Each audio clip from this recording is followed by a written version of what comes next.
As regards to higher secondary, when you are now part and parcel of it, I did not say anything. We started that recently. That is recently means about from 1989. It took us 6 years to be recognized throughout Goa, and today we are second to none. We are the best higher secondary in Goa, which I can say. And then plus point to this is this smart class which you have donated to us under your CSR activities. At this juncture, I would like to personally thank you, sir, Sri Jindal and Sanjay ji. Especially, I would like to thank Sagar, who was a sort of link man for me to get all this done in our higher secondary. I thank them for taking the time to help the future generation of this beautiful state of Goa with state-of-art equipments in this small class. My humble request, sir, you should listen to this. My humble request now is to please consider the remaining classes and help our students with furnishing and make them smart. Our students and teachers are and would be extremely grateful for this kind gestures of yours. I am sure with such a heartful giver to the state of Goa like ONGC, I am positive that all the classes will attain smart status. मैं आपको एक simple सा example देता हूँ हमारे शरीर का। हमारी शरीर भी एक मशीन है। अगर आप जैसे आपने एसी लगाया है तो 60 वाट का लोड माना जाता है एक ह्यूमन बीइंग में। एक आदमी अगर नॉर्मल अवस्था में है तो वो 60 वाट की हीट जनरेट करे, इसका मतलब 60 वाट की एनर्जी कंज्यूम करता है। और उस एनर्जी को आप कहाँ लगाते हो? पैदल चलने में लगा सकते हो, हाथ से पत्थर तोड़ने में लगा सकते हो और दिमाग से लगा। तो सब चीज़ों की कीमत अलग है। आप पत्थर तोड़ोगे तो 70 रुपये मिलेगा, 80 रुपया मिलेगा, 200 रुपये मिलेगा। और आज कंप्यूटर का आप देखिए, जिन लोगों ने कंप्यूटर से काम करना सीख लिया है, या आप अमेरिका को देखिए, चाइना को देखिए, उन्होंने सारे का सारा सिस्टम कंप्यूटराइज कर दिया। आज पूरी इकोनॉमी के ऊपर उन्होंने कंट्रोल किया। गोवा के अंदर आपके यहाँ एजुकेशन सिस्टम बहुत हाई है।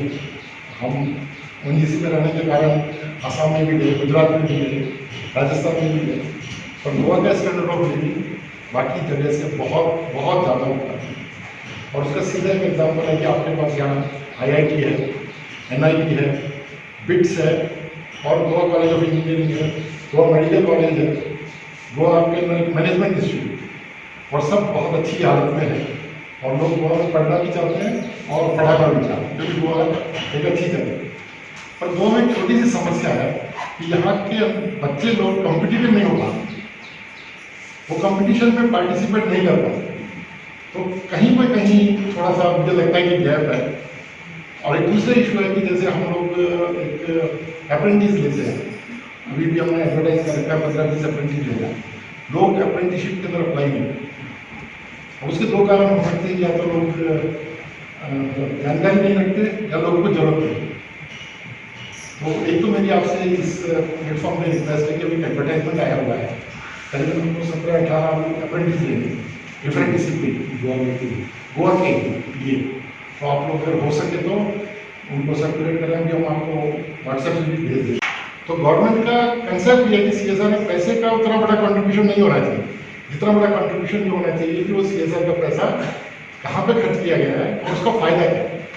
और ये बिल्कुल सही बात है कि सोसाइटी एट लार्ज फायदा होना चाहिए, इंडिविजुअल को फायदा नहीं होना चाहिए।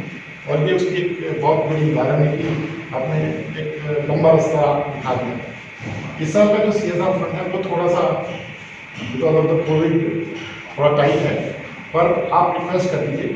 हम लोग धीरे धीरे करके हमारा मैनेजमेंट भी एग्री कर रहा है, तो आपका प्रपोजल भी ये हो जाएगा, हम उसके बाद में कहेंगे कि और 5 कर दें और 5 कर दें। तो अगले 1-2 सालों में आपके क्लासरूम करने की कोशिश करें। और एक अभी हम लोगों को भी इंस्ट्रक्शन है कि आप ऑगमेंटेड रियलिटी और वर्चुअल रियलिटी के सिस्टम्स को लाइए एजुकेशन में। आप देखिए, सबसे पहले कंप्यूटराइजेशन का फायदा उठाया गेमिंग इंडस्ट्री।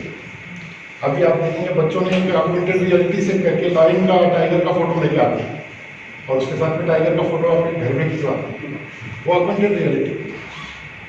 उसके बाद में लोगों को लगा कि एजुकेशन में भी इसको यूज़ किया जाएगा। कॉमर्शियल का इसलिए ज़्यादा आता है कि वहाँ से इंडस्ट्री को पैसा मिलता है, इसलिए वहाँ डेवलपमेंट पहले होता है, और आप देखिए उस डेवलपमेंट का आज एजुकेशन में इस्तेमाल है, और उसी डेवलपमेंट का आज अब इंडस्ट्री में इस्तेमाल है। अब जैसे मैं आपको बताऊँ, वर्चुअल रियलिटी का सबसे बड़ा फायदा क्या लिया गया है कि जैसे पहले एक आदमी वेल्डर, तो उसको वेल्डर का ट्रेनिंग देने में इंडस्ट्री को बहुत खर्चा होता है, क्योंकि उसको वेल्डिंग कराना पड़ता है और वो वेल्डिंग फेल हो जाती है, तो किसी काम का नहीं, तो वेस्टेज होती है बहुत ज़्यादा। और वर्चुअल रियलिटी के आने के बाद में वो पूरे का पूरा होल्डर पकड़ता है, ऑब्जेक्ट लेता है और उस पर बाकायदा वेल्डिंग करता है, खर्चा कुछ नहीं है, खाली टाइम का खर्चा है। और जब वो क्वालिटी ले आता है तब उसको एक्चुअल जॉब देता है, उससे सेविंग होगी, उसको आदमी को पता चल रहा है वो गलत कर रहा है, सही कर रहा है, और उसको ये भी पता चल रहा है कि वो कितने परसेंट सही कर रहा है, कितने परसेंट नहीं।